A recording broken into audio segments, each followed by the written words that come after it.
Hey guys, Freedom Voice here. I wanted to do this video on this young lady here, who was at one point Miss Universe, declared Miss Universe in a pageant in Jamaica.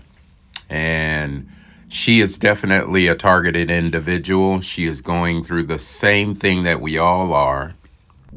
I think I need to give some form of timeline and some form of sequence of events. So basically, I graduated university in 2020 during COVID. I started working at the audit firm in 2020. I worked there until 2022. Then I left in I think it was January or February 2022. January. Anyway, 2022 to 2023. No, I did the whole modeling, me venturing, trying to achieve my dreams. Did the whole pageantry thing. And then 2023 now, I was in a struggling, failing relationship, and I wasn't working at the time, and I decided that I need to leave this person. And so I started looking for a job. Got a job in 2023 September. Then I went on my spiritual journey because I don't know, I felt like I just did everything I could in life and I just couldn't figure out, as I said, my purpose and whatever. So I decided to go into the church full-fledged, devote my life to Jesus basically. And so I got baptized in December 2023 because my boss, coincidentally, was a pastor, and I was like, oh, perfect timing, I want to go on this whole spiritual journey, and this is just perfect. I looked around at the environment and I was like, yeah, I have a job now, I'm independent, I'm not depending on a man anymore, and I'm just going to give my life to the Lord, and he's going to direct me and lead me, I was excited, And so as I journeyed, I fasted and fasted and fasted and prayed and prayed and prayed and read the Bible, spoke with a lot of church members, every single thing that they had at the church, I went to it, the meetings and just everything. But a lot of stuff happened to me while I was at this church and while I was employed to this company. So at some points when I was working, I would just start crying uncontrollably. Okay, important point to remember. She said a lot of things started happening to her while she was employed at this company and also while she attended a certain church, which, by the way, her boss at the company happened to be the pastor at the church where she joined. So the two are connected. And you're also going to realize that everyone around her was basically setting her up. They were all involved in her targeting. Let's continue. And I didn't understand why. And I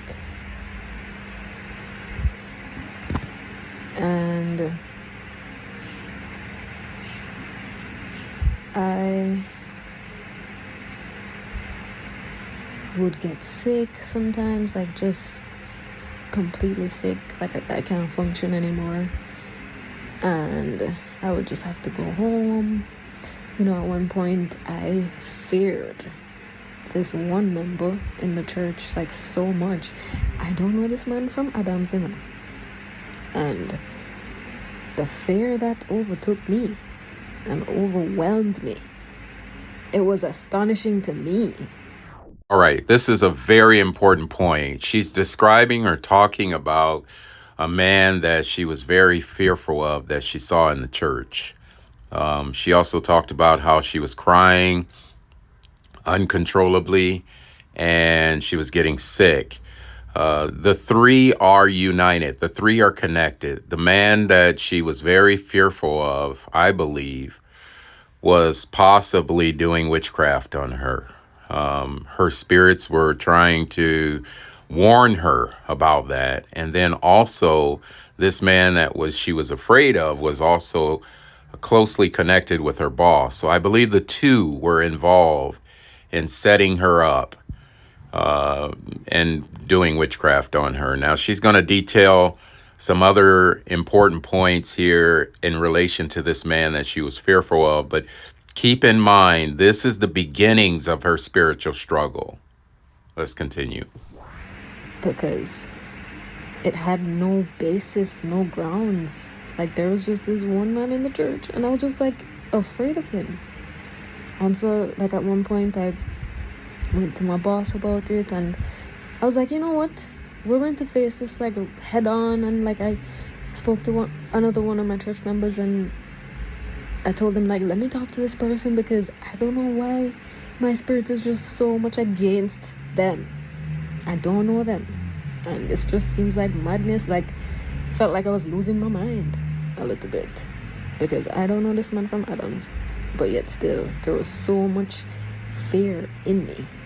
I was like, no, man, I have to get to the bottom of this. So I spoke to him, and then, spoke to my boss also, and he kind of painted a picture of the guy and say,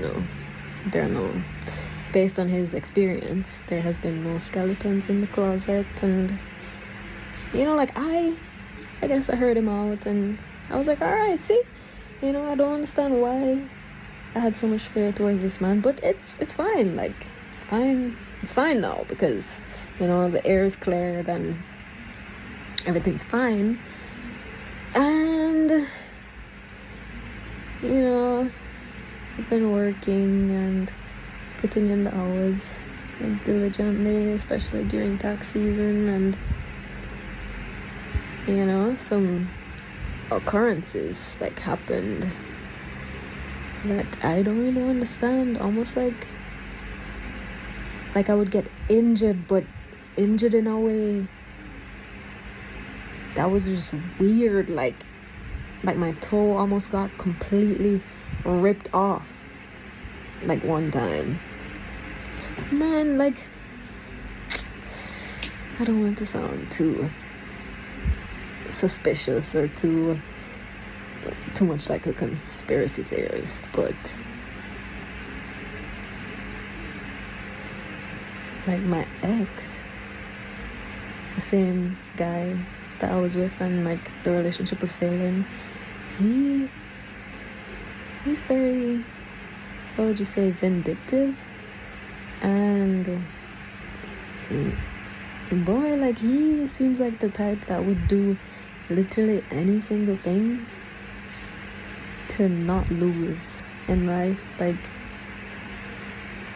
even if it means doing maybe like some spiritual harm or like some witchcraft or something. Anyway, that's just... All right, guys, there it is. She just mentioned the fact that her ex-boyfriend, who is very vindictive, she said, was capable of doing some witchcraft. I mean, you don't come to these conclusions by accident. The Holy Spirit will definitely warn you, and he was definitely warning her. So you've got the boss, who's the pastor of the church. You've got this man in the church that she was afraid of. And then simultaneous to the other two, you've got this boyfriend who is a narcissist doing witchcraft on her. I believe all three of them were connected. I believe they all three were working for her demise. Let's continue. That's just me kind of summing him up. But anyway, yeah, like I would just get injured in the weirdest ways possible. And at one point I just thought it was this man that was attacking me, and so I tried to get rid of every single thing that might have tied me to him. So like he bought me a lot of stuff, like a lot of clothes, and he really funded me when I was going through the pageant. And so like I got rid of everything, like all the clothes he got me, every single thing. I got rid of everything. But then, I don't know, like combined with the whole church thing, I think I was taking it way too seriously. Like I not only gave away all my stuff, like I tried to delete my life before I got baptized, like delete every single thing. So like I went on social media, it's like I was doing this whole cleaning, complete cleaning, like I was taking this whole reborn. All right, important point here. And I just want to kind of recap. She talked about the supervisor slash pastor. She talked about the man that she was very fearful of in the church. And then she talks about her ex-boyfriend who was doing witchcraft on her. She actually mentioned that he was involved in witchcraft. Now, how she knew that, I don't know. But I do know that by her wanting to delete everything in her life, her Snapchat, all of the pictures on her social media accounts, and everything that was online, is kind of her way of crying out for help, realizing that something and someone in her life was seeking to do her harm. And she was trying to get help. She was trying to sort of hide from this attack. What she really should have done was started deleting some of her friends, like her ex-boyfriend, and perhaps getting out of that church and the job that she was involved in. Not to say that going to church is bad, but I'm just saying that the church that she was attending, it's very obvious when you have a person who's a supervisor by day and a pastor by night. It's not a good sign. Let's continue. Born from above too, way too seriously. It's like I deleted my group photos, I deleted my Snapchat, my Instagram. Like I was trying to erase, basically, the old me, like completely wipe her off the face of the planet and just like start fresh. Because I thought that Jesus was just going to I thought I was supposed to do away with the old me and start fresh. But I did literally everything. I tried to be perfect. I did every single thing the Bible said to do. I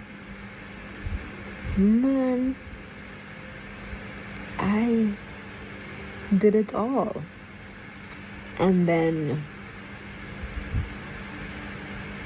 lo and behold, someone from my past, an ex-lover of mine, like at the time, I called him the love of my life. He came back into my life, and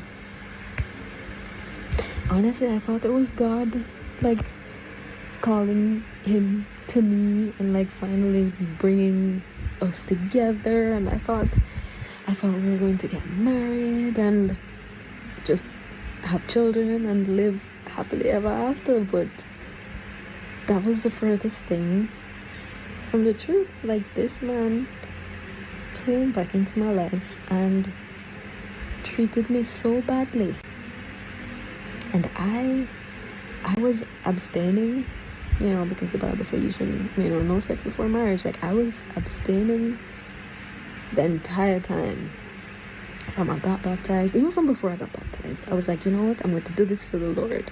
And like, my body now belongs to the Lord. So I was like, no more sex. But in the name of love, or for the sake of love, I gave this man my body when he came back into my life, and he treated me so badly, so badly, guys. And I think it was on purpose. You know, you just have those people who,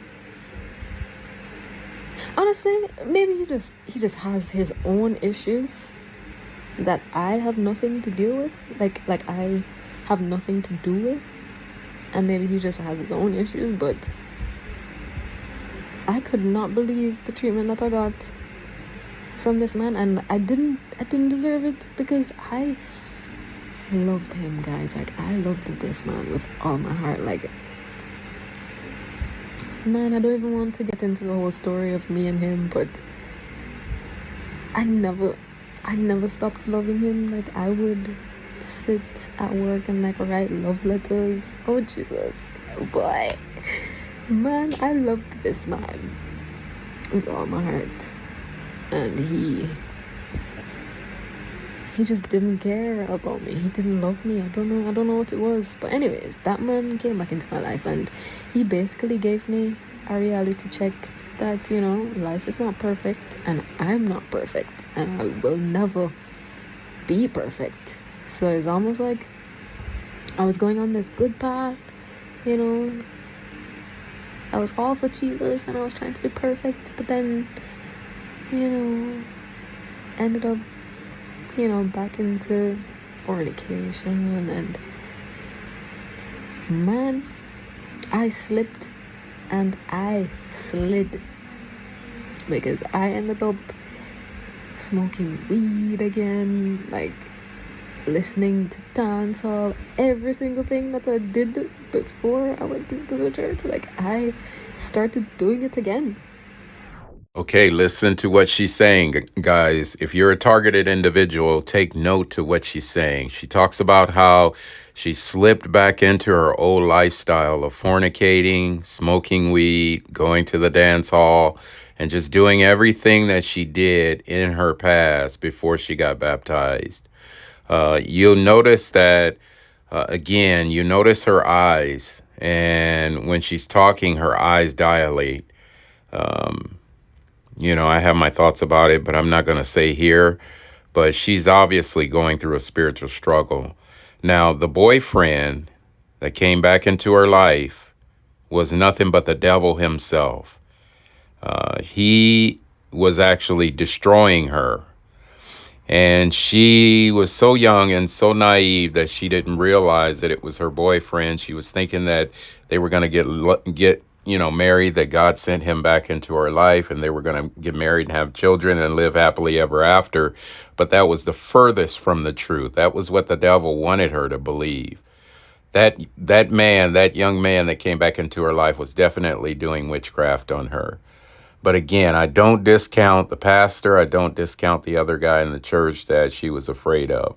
All of these are signs that her entire life she was surrounded by agents of the devil, agents of Satan. And they were there for the purpose of sacrificing her, setting her up for a sacrifice. Now, this is important for targeted individuals. If you're a target, take notice to what brought about her demise. It wasn't so much the people around her, it was her lifestyle. It was the things that she was indulging in. Let's continue. And it wasn't like me doing it because I was angry or anything. It was just me doing it because, like, I started to remember who I was, and I'm like, why would I want to do away with who I truly am, like, at my core? Why? I don't understand. Like, I guess I was confused at this point. I was like, am I supposed to just change myself completely and be a new person? Or is it that I should just 100% be who I am, and, like, because I accept Jesus as my Lord and Savior, like he will save me, like because of that I'm saved. Honestly, there's a lot about this whole Jesus thing that I really don't understand. But All right, you notice she starts questioning God here. And I believe she's questioning God because she's being heavily influenced by her ex-boyfriend who is doing witchcraft on her. He's actually controlling her mind. He's actually forcing her to separate herself from all of her important, strong supports in her life, such as her job and her church and her family and all of these things, including God. And now she's beginning to question that. She's going to mention here in just a minute that she's going to resign from her job, and she's coming out of the church, even though she got baptized. She's now coming out. She's living a lifestyle of fornication, smoking weed, so on and so forth. Now she's questioning God. Now keep this in mind, targeted individuals, because this is what brings about the demise of people who are targeted. basically, I fell back into my old ways. Fully my old ways. And I was just sad, and like I was praying and I prayed and I prayed and I prayed. And even though I was, doing all this stuff I knew I shouldn't have been doing, I don't know, I didn't know what else to do. And so I was really, really conflicted. And I don't know, I guess that's when I really felt a little lost, because I was like, all right, I did the whole Jesus thing and then I slipped. But the slip didn't feel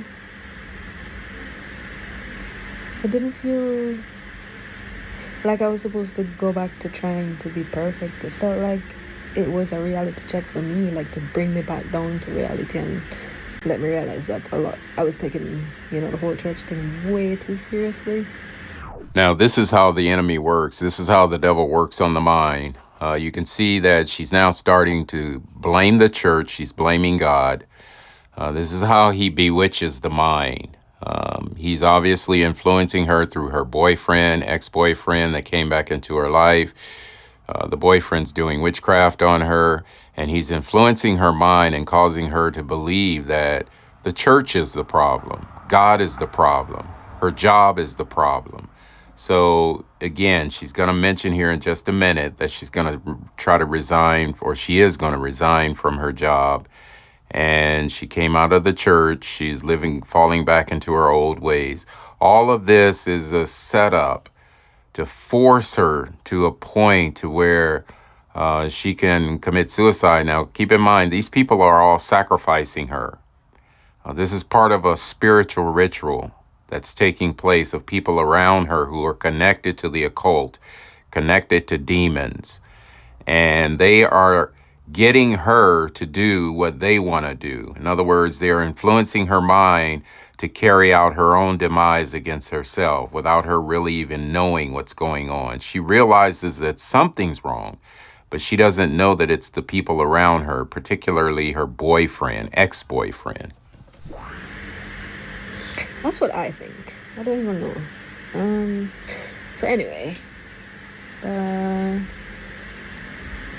so yeah, like I was doing a lot of stuff I used to do like before the whole church thing,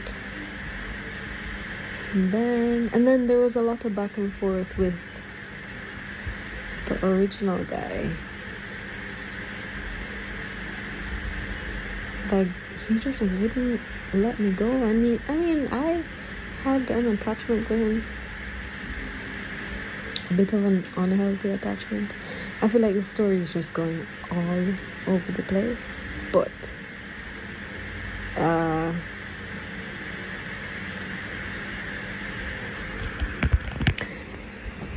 alright, let me jump to the main event, which is basically the main reason why I want to leave this firm. And also why I want to walk away from this church, because, guys, disclaimer, my dad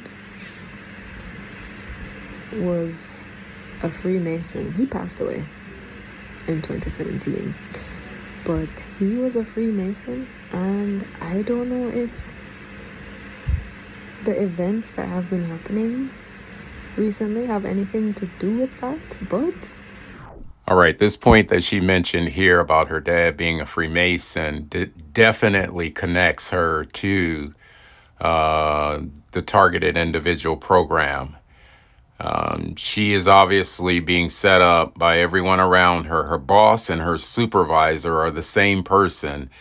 They are potentially connected to Freemasonry.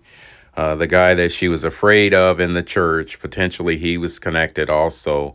They're all seem to be connected in one way or another. And again, this is a ritual sacrifice. This is what they do to elevate in the occult. They usually find a pure soul like this young lady, and they influence her to the point to where she unalives herself. And by doing so, they elevate in the occult. Oh, Lord have mercy. How do I even say this? Help me, Lord, help me. So, I basically got a job, a commercial gig. I normally get these commercial gigs, but this one was a little bit different. In the sense that I believe I was being tested somehow. It sounds weird, but it was almost as if I was in a game or some form of orchestrated world where the people around me were a part of something, and they were trying to show me stuff, like open my eyes to certain things. Like it felt very set up. There were a lot of clues and like messages, and even like the people, they would say something and I'm like they were signaling to me. It was almost as if I was in a game or some form of orchestrated world where the people around me were a part of something, and they were trying to show me stuff, like open my eyes to certain things. Like it felt very set up. There were a lot of clues and like messages, and even like the people, they would say something and I'm like they were signaling to me. I feel like I'm going to sound crazy, but I feel like it needs to be said, because I feel like they tried to make me go crazy. Whoever, by they I mean whoever orchestrated this whole thing, you know? Like, I would be looking at a person and I could tell that they knew somehow that I was looking at them, and they were doing things because I was looking at them. I don't want to sound like a crazy nut job, but guys, this is actually what happened. And like, even there was a person there while I was on the job, and I can't even explain this. But basically, I feel like I was being tested, guys. Let's just call it that. I was being tested. Like, they tested my knowledge and was basically exhausted by the end of the activities. You know, I don't want to say too much because I don't want to be painted as a lunatic, because up to now I still don't understand a lot of the stuff that happened while I was on that job. But anyway, man, I'm remembering some things that I saw even after the job was finished. Some things like at my house, some things out of this world, guys. Completely out of this world. I can't even say them. It feels illegal to say what I saw. And I know it sounds like I'm a crazy person right now, and it sounds like I'm a bit of a lunatic, but I'm not crazy. And someone or something tried to open my eyes to see, and open my ears too, to just a whole other world. Anyway, let me not go on and ramble. All right, so you can clearly hear that she's describing the targeted individual gang stalking program. That's what was happening to her. And she is equating it back to her job. She's talking about where things were happening since she was working there, meaning her job. So the people on her job was involved in it. The people at the church, because the supervisor on the job was the pastor at the church, he was definitely part of it. And then her old boyfriend was definitely a part of it.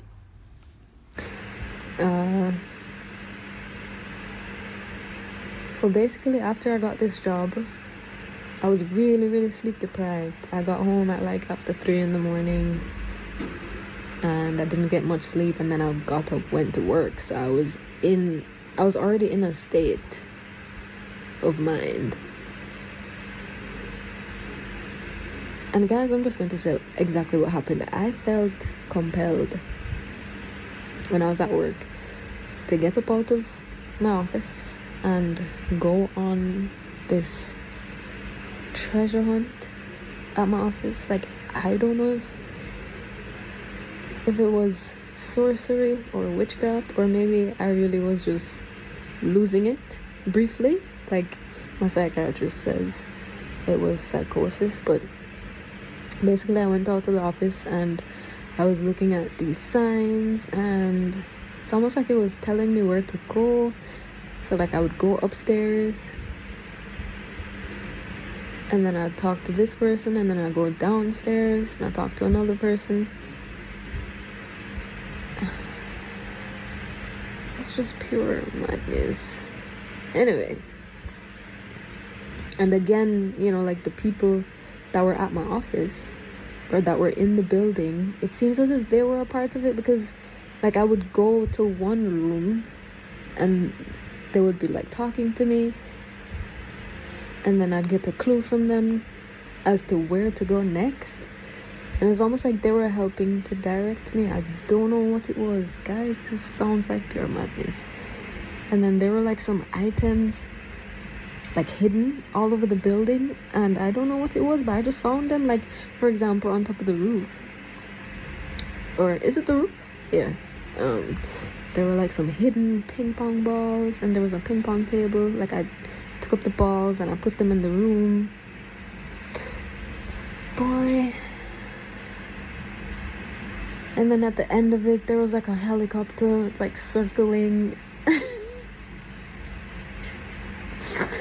There was a helicopter circling and like signaling to me. Just one bag of madness. One bag of madness. Almost like I was being led to lose my mind. Anyway, by the end of this whole treasure hunt, I was downstairs, like at the bottom of the complex, and guys, long story short, everybody tried to convince me that I was losing my mind.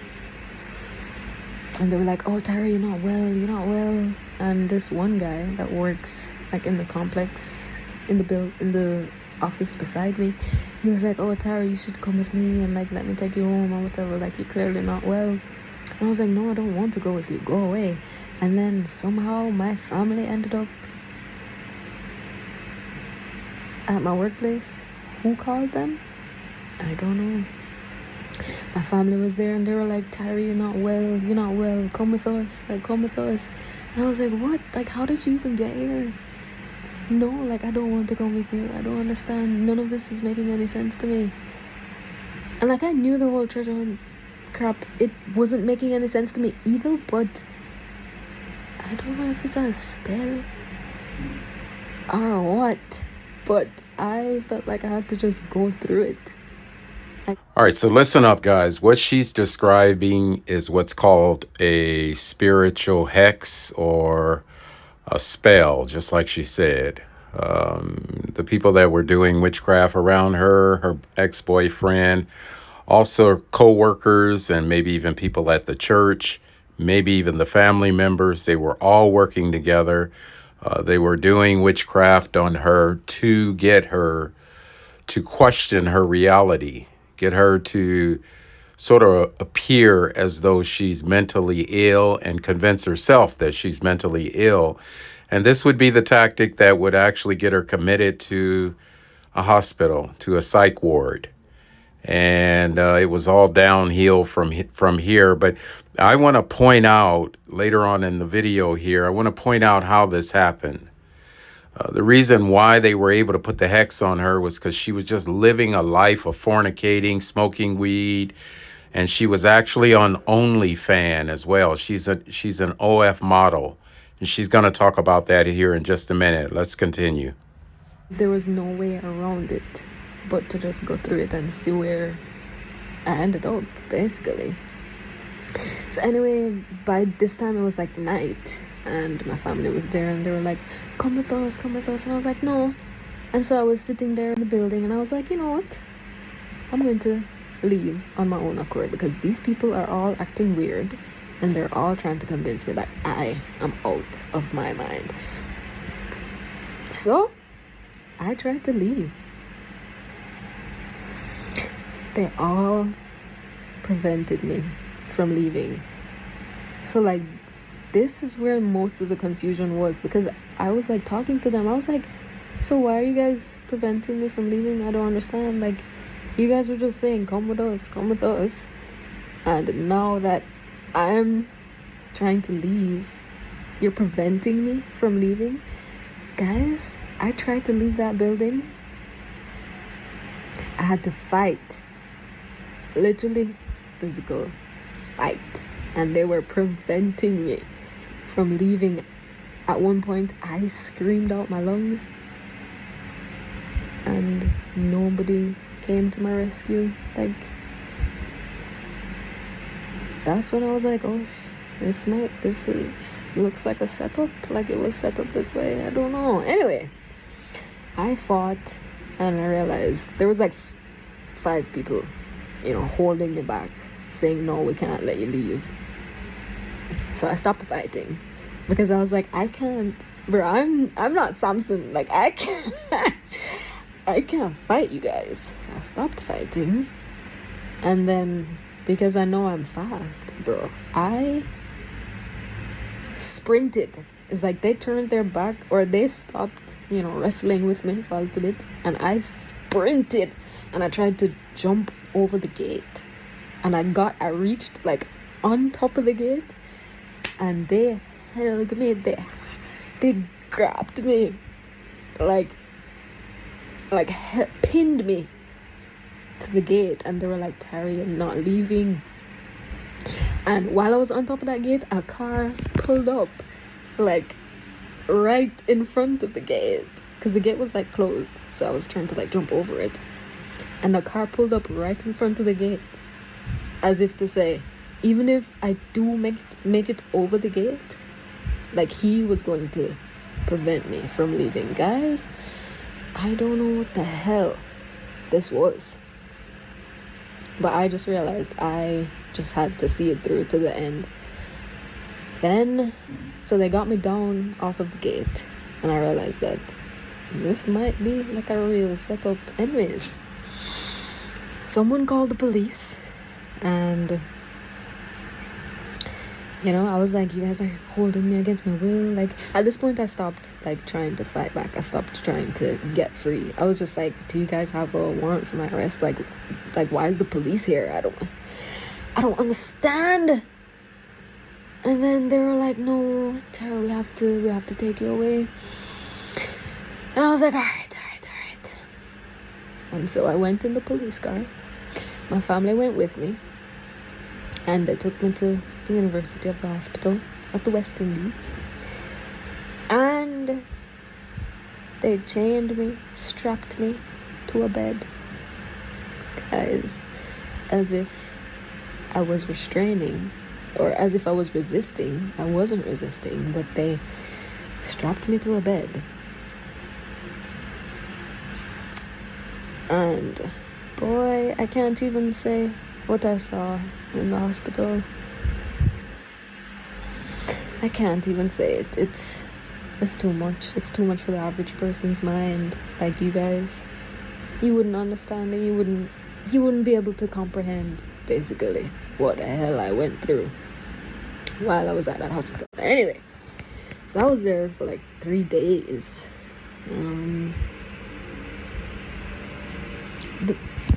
The worst thing about being there was the fact that whenever I wanted to pee, guys, I wasn't allowed to pee. Like, I would have to hold my pee for like so long. Like, I would ask them to like let me go pee, and they were like, no, you have to pee in a bedpan. And I was like, I don't want to pee in a bedpan, just let me walk to the restroom. And eventually, after like begging for some time, they would let me pee. But at one point they were like, no, you're going to have to use the bedpan. Why?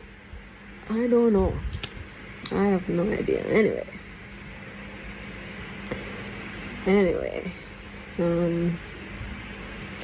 they let me go with no diagnosis. Like, while I was there, they injected me, they drew my blood. Nobody could tell me why exactly I was there. Anyway, they eventually let me go. I got some time off from work, and then I just went back to work. I was on some medication to help me sleep. They increased the dosage by 400%. Why? I have no idea. Anyway. And yeah, I just, basically after that, I just went back to work. Like, everything was fine and dandy.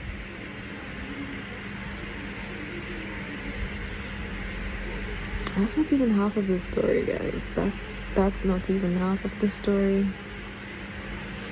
Like, so many things. So many other things happened that I can't even, it's unfathomable. Like, I can't even mention it. Oh, even like my boss was there, and he was like, oh, come, Tyra, you're not well. My boss and the HR manager, they were like, Tyra, you're not well. Man, it felt like the world was against me, like the world came down on me.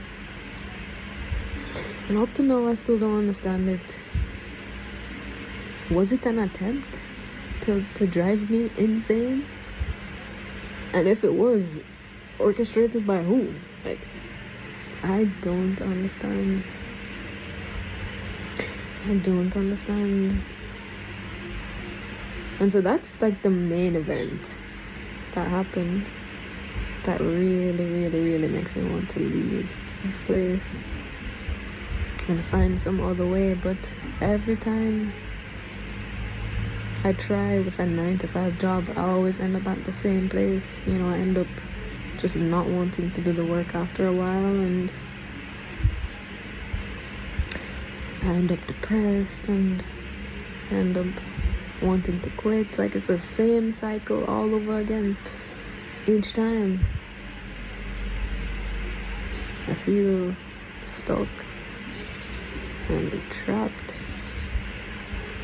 Man, at one point, even one of my coworkers, they were trying to convince me that I'm out of my mind, and they were like, "Oh, Tyra, it's okay, like, I know a lot of people who, life is so hard and them head just chip as a result." And I'm like, I am in my right mind. Why you keep trying to convince me that I'm not? Like, I don't understand what the hell this is. But guys, the long and short of it is, I think I'm going to resign from this company. And I don't know. I started this Instagram page for the t-shirt thing that I wanted to do. It's called art.tees.on.demand. So art tees on demand. And basically, I wanted to like design some shirts, some t-shirts, and sell them. So if you want to like support that, you could go over there to that Instagram and like purchase a shirt. Also, I want to clarify that the whole OnlyFans thing, guys, it's not like me having sex on camera. It's literally just me posting some pictures of my body. Not necessarily nude either, like just pictures that look nice, pictures that look so good they can sell online. Like, I have been blessed. And that's another thing, like, I have been so blessed, guys. I'm not going to say my body is perfect, but it comes very close. It's very close to being like A1 naturally too. Like, like everything is 100% natural. So why not try to make some money based on how I look?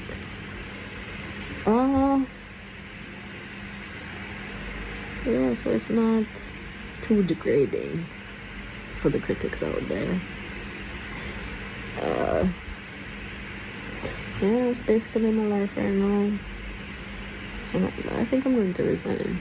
I don't know how things will work out, like, after I do, but I think I need to leave because too much has happened since I've been here. All right, guys, this is going to be my last comment here. I think it's very obvious what the problem was with this young lady. Unfortunately, she did unalive herself about 3 weeks ago, about three and a half weeks ago from the posting of this video. And you can clearly see why, at least I can. I can see why. She was literally being influenced and controlled by demons. It started with, obviously, her spiritual journey, which wasn't really a spiritual journey, not in the right direction, but they were doing witchcraft on her. And then she started mixing and mingling with an old boyfriend, having sex and smoking weed and dancing, which then ultimately led to her, feeling as though she, depressed and things of that nature, which ultimately led to her acting sort of weird, acting as though she had a spell on her, which she did. It was a hex, a spiritual hex, which was the result of the witchcraft. But she was also, if you notice, she just mentioned she was also an OnlyFans model, which totally invited demons in her life to control her mind and her body and everything. And that ultimately, to me, is the reason why she committed suicide. I mean, they just basically sacrificed a pure soul, in my opinion. And she had no idea. She was so naive. She was so gullible and naive and so young that she had no idea that she was being set up by people around her to commit suicide for the purpose of sacrifice or ritual sacrifice. You know, it breaks my heart when I see this. And by the way, I want to just say every targeted individual, including myself, this is their design for your life. Every one of us, this is what they want to do to us. And that's the reason why I'm posting this video. That is the reason why I'm making these comments. I'm trying to show step by step their tactics and how they go about doing this. If you're a targeted individual, if you find yourself being gangstalked, you're targeted, it is an indicator that, you know, you are a very special person in the sense that you're highly spiritual, at least you're highly susceptible to spirituality. And God has a plan and purpose for your life, and the devil wants to prevent it or stop it. And so that is the reason why he sends his agents out after you and I, to get us to do exactly what this young lady did. I mean, this is textbook style targeting, gang stalking. The only thing about it is she had no clue that she was being targeted and gang stalked. Had she known, she probably could have worked her way around it, maybe got into support group for targeted individuals, and who knows, maybe she would have taken God serious, began praying and studying the word and developing a defense mechanism against this. This is a spiritual attack, and it's an attack from the devil and Satan and all of his evil surrogates. So please keep that in mind, targeted individuals. Until next time, take care.